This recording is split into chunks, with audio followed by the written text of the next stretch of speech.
to give them that, bad to give them that, bad to give them that. Just to let them know we ain't for games here. I don't want you to think that shit ain't clear. And they don't stop in this bitch, smoke up, sorry. And you know the fuck why we came here. Let's do it.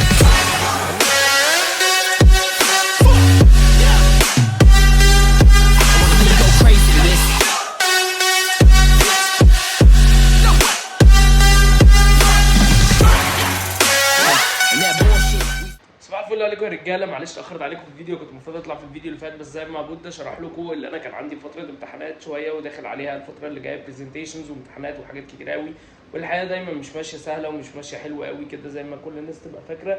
طبعا الحمد لله طبعا على كل حاجه وما ينفعش نقول غير كده. في نعمه الحمد لله. وتعالوا اوريكم واحنا بنحضر الاكل واليوم كله، يعني النهارده هيبقى عامل ازاي. والنهارده نتكلم على الاشواجندا، هيبقى في سوبر ماركت، هيبقى في غشامه، وهيبقى في شغل جامد من الاخر. خش هنا بنعمل بقيه الفراخ بقى، كفيني يومين 3 ولا حاجه، وهنا عامل شويه هناك. ده الزيت اللي هو يعتبر 0 كالوري، يعني هو البخه منه مش بكتير، يعني بكالوري او ب2، فيعتبر 0 كالوري. ده اللي بستخدمه. يا جماعه الملح والله العظيم ينفع تستخدموه عادي في الدايت وفي التنشيف وفي كل حاجه. وده الفلفل الاسود طبعا بحبه جدا. هنا كنت بقطع اللحمه امبارح. تعالوا نروح بس نشوف. انا عشان ما عنديش وقت والله يا جماعه خالص، ب2 جنيه الا ربع، فبعمل البطاطس في الميكرويف. وعايز اقول لكم عامه طعمها بيطلع احلى بكتير. يا رب ما تنساش اتلسعت، مش مشكله.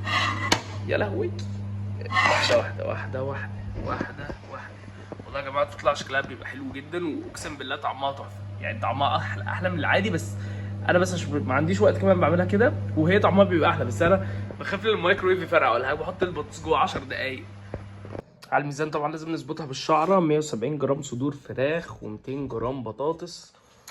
انا نسيت اجيب الملح، اهو الملح هنا قد كده قد كده. جبنا الملح يا معلم، ونقعد نشوف هنتفرج على ايه على التلفزيون. تعالى يا عم وانا اقفل الفيديو، انا عايز اعيشك معايا كده الحياه كده مع بعضينا. نفتح نشوف نتفرج على ايه. يا نهار اسود، ايه اللي فتح في وشي ده؟ دي كان اسمها ايه؟ والله ما فاكر. نفتح اليوتيوب. هنكتب ايه بقى يا معلم؟ نكتب ايه؟ نفكر كده بسرعه، نشوف حاجه للضره. انا بقالي كتير ما اتفرجتش على حاجه للضره. النت في مصر ما شاء الله حاجه جميله.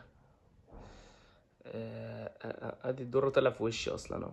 بس انا مش عايز اتفرج على حاجه جديده للضره، بحب اتفرج على حاجات قديمه ليه. الضره زمان كان حاجه يعني فجره.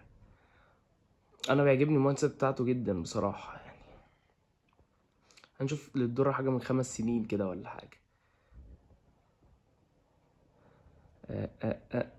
اهو ده من 5 سنين. لا بس انا مش هتفرج عليه وهو بيلعب ستير ماستر بصراحه. فالستير ماستر انا بلعبه كل يوم. ممكن نشوف تأهل للدرة الأولمبيا مثلا. تعالوا كده ندور على حاجة لذيذة ونشوفها مع بعض. يلا نروح نعمل شوبينج ونجيب شوية حاجات الناقصانا بقى، الفراخ واللحمة والدنيا دي كلها، وتشوف لعيب كمال الأجسام بيجيب ايه. وأنا داخل أهو هركن عشان نخش سوبر ماركت دلوقتي. ويلا من أهم الحاجات اللي ممكن نجيبها وهي زبدة فول السوداني أو البينت باتر عامة، إن هي من أحسن الحاجات في موضوع الدهون الصحية. فيها كالوريز عالية، ممكن ندخل بيها كالوريز كويسة يعني. الموز برضو من أهم الحاجات اللي ممكن نستخدمها في الدايت، فهجيب طبق موز كده. زيت الزيتون اهو، ده نوع من الأنواع اللي كنت بستخدمها بس مش لاقي النوع اللي بستخدمه بصراحة، فمش عارف بصراحة لسه هجيبه ولا لأ. وطبعا ده بعيد عنه، ده بعيد عنه. سبرينكلز دي على فكرة من الحاجات اللي بتدي طعم كويس جدا وما فيهاش سعرات حرارية خالص يعني. الشوفان برضو من أفيد الحاجات اللي ممكن نستخدمها في عامة التنشيف او في التضخيم، بس هو الكالوريز بتاعته عالية شوية. لو حد بينشف ممكن يستخدمه بنسبة اقل شوية. جبت لحمة وخليتها تتشال خالص من الدهن، ما فيهاش دهن خالص. وفي فراخ برضو، وظبطنا الدنيا. وهنشوف الصوصات كده. صوصات كويسة.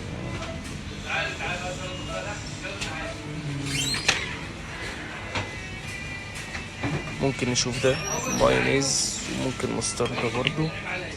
مايونيز ومستردة كويسين يعني، ده لايت شوية هيبقوا لذاذ معانا في الدايت. ممكن ندخلهم 15 جرام ولا حاجة. طبعا أهم حاجة في الدايت بيبسي الدايت. نجيب شوية برضو ونروح نجيب اللحمة. القهوة برضو من أهم الحاجات اللي انا بحب استخدمها، وبستخدم الوسط محوج بس مفيش، فاجيب الوسط ساده مش مشكله. اللي بس اروح اجيب البيض من حته ثانيه علشان هنا البيض ما لقيتش البيض اللي انا بستخدمه.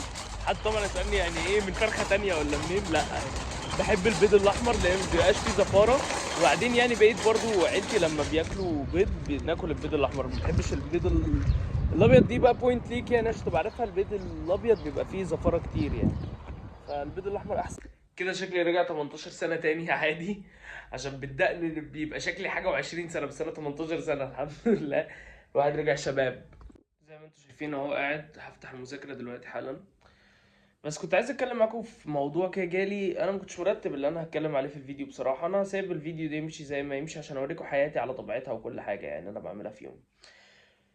غلطه كبيره جدا مش عايز حد يقع فيها، اللي انا قلت هختار كليه بيزنس. فهي كليه سهله واخلص منها عشان اعرف اعيش حياتي ومش عارف ايه. انا عشان مش حابب التخصص ومش حابب اي حاجه في التخصص، وانا اصلا مش بحب الماث، وهي كليه عباره كلها عن حسابات، وانا كنت فاكر ان بيزنس سهله زي ما كل الناس بتقول كده، بس بيزنس طلعت مش سهله نهائي. فليه مش سهله؟ لان انا واحد مش بيحب الحسابات، لكن بالنسبه لحد بيحب حسابات فهي اسهل للحاجات اللي هو ممكن يخشها طبعا. ونروح ونيجي وهفضل اقول لكم على حاجه واحده بس، احنا هنا بنضحي. ازاي احنا هنا بنضحي؟ اول حاجه انا كنت داخل كليه علاج طبيعي، وطبعا كليه علاج طبيعي صعبه جدا، وهي وبودة جوه كليه علاج طبيعي كمان اصلا. انا كنت داخل كليه علاج طبيعي وكل حاجه والكلام ده كله، بس انا كان هدفي الجيم. انا كان هدفي وشايف حياتي وشغلي وكل حاجه هتكمل بعد كده في الجيم. ف فاكيد بيزنس اخف من علاج طبيعي. يعني انا ضحيت بحلم يمكن بالنسبه لي، اللي انا اخش كلية انا حاببها او انا عايز اتخصص فيها او حاجة انا نفسي فيها علشان لعبة كمال الاجسام. ف لما حد يسألك اللعبة دي ادمان، قول له اه اللعبة دي ادمان. بس يا معلم كده قلت لك حاجة كان نفسي اقولها وكانت محشورة في زوري، ويلا بينا نخلص مذاكرة وهناكل وجبة وننزل نتمرن.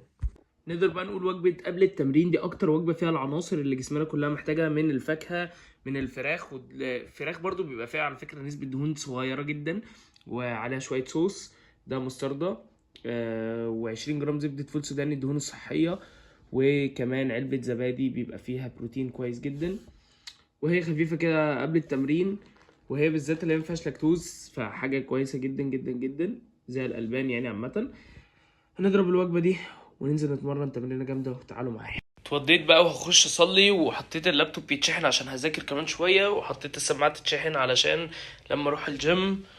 وبس يا باشا دي حاجات المذاكره بتاعتي، نخش نصلي بقى ان شاء الله، ونيجي معاكم بقى على الوجبه التانية وعلى الجيم. ما اظنش ان الناس جاهزه تسمع الجواب الحقيقي لحاجه زي كده، بس الجواب الحقيقي دور على حاجه بتحبها لدرجه ان انت ممكن تموت نفسك عشانها.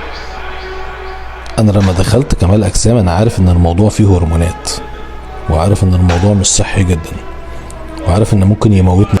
خلصنا تمرينه وهنزلها لكم ان شاء الله. لعبت ار دي ال النهارده بحوالي 200 كيلو او حاجه زي كده.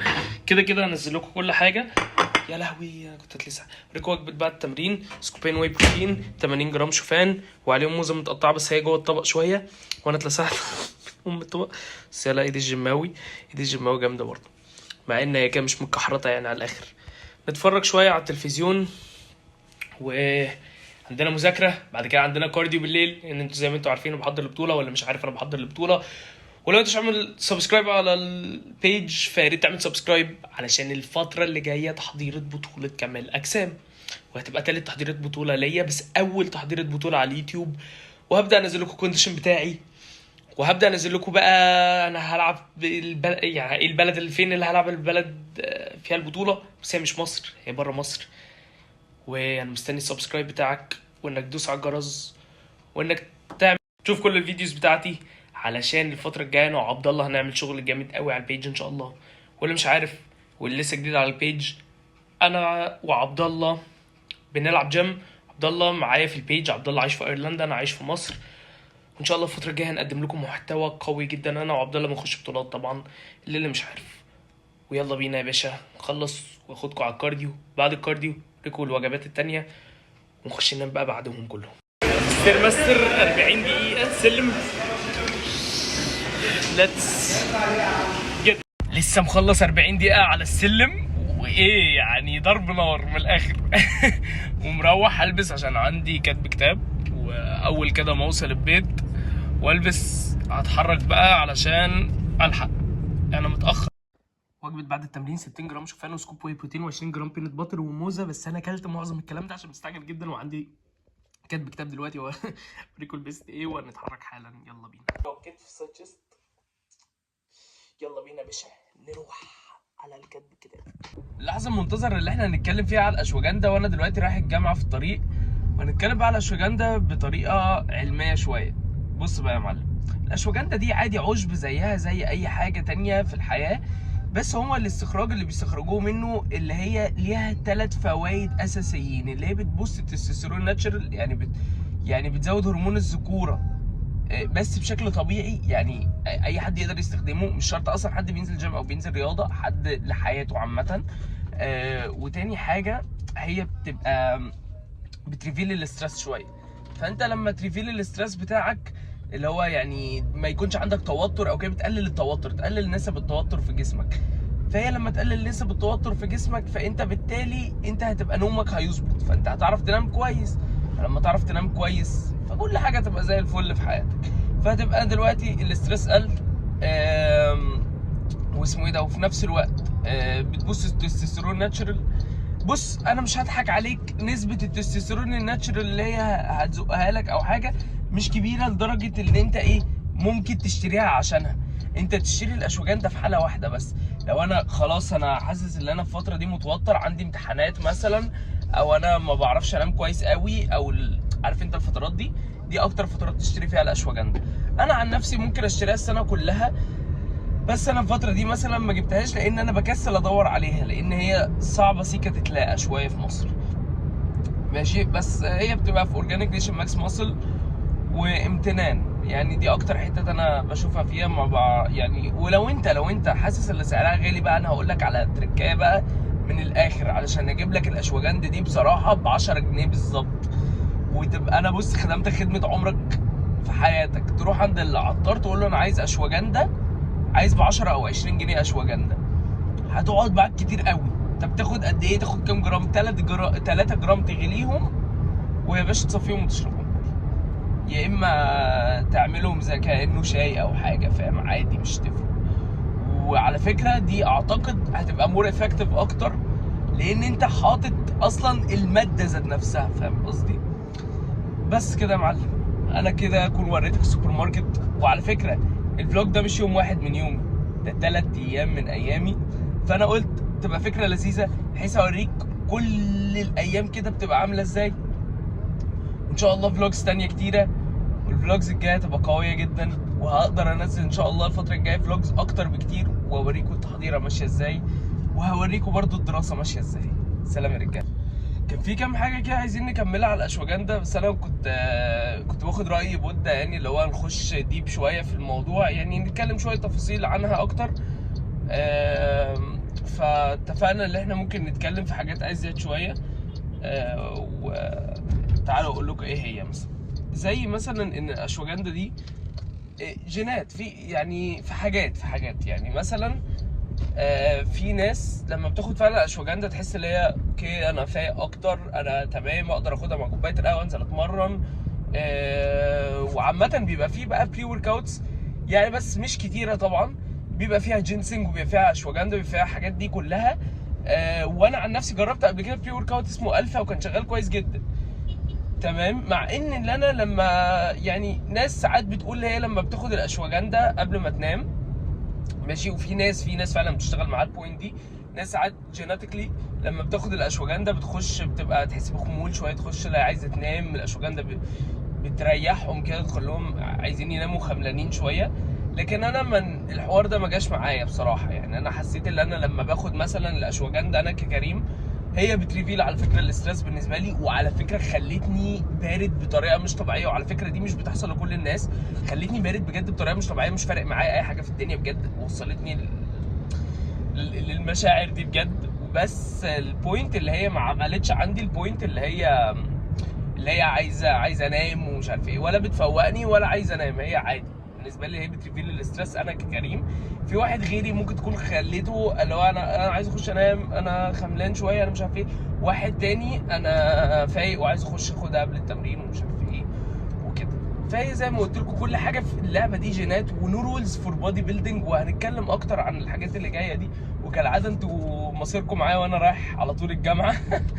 مفيش وقت والله يا جماعه، الامتحانات والدنيا دي. وهبقى اديكم فيديوهات اقوى الفتره اللي جايه. واكتبوا لي في الكومنتات انتوا عايزين فيديوهات عن ايه بجد يا جماعه، هعمل لكم بجد انا وبودة اللي انتوا هتطلبوه، علشان احنا عايزين نعمل حاجه انتوا تكونوا نفسكم فيها، احسن ما نعمل حاجه برضو الناس تستفيد منها، بس حاجه انتوا ممكن ما تكونوش عايزين تعرفوها، فاهميني؟ فاكتبوا لنا تحت في الكومنتات عايزين تعرفوا حاجات في التضخيم، اسرار في التنشيف، اي حاجه عايزين تعرفوها بجد هنساعدكم فيها.